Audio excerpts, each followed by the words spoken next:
一星期一次帶你行勻全個沙田。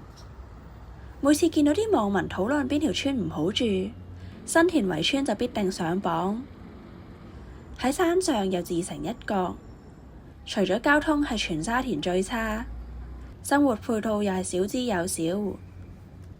過往商場轉手之後管理惡劣，近10年大量嘅店鋪因為加租而執笠，甚至成個街市都拆埋，連廁所同埋升降機都會關閉嘅，令到商場一直都係渺無人煙。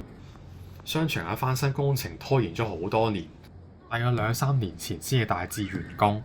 雖然感覺上都有啲格格不入嘅，不過外表變得新淨之餘，翻新咗之後亦都有翻少量嘅店鋪。至少而家居民唔使再搭車落去買餸啦。今日睇完新田圍村嘅近況，咁我哋而家就搭車落返山啦。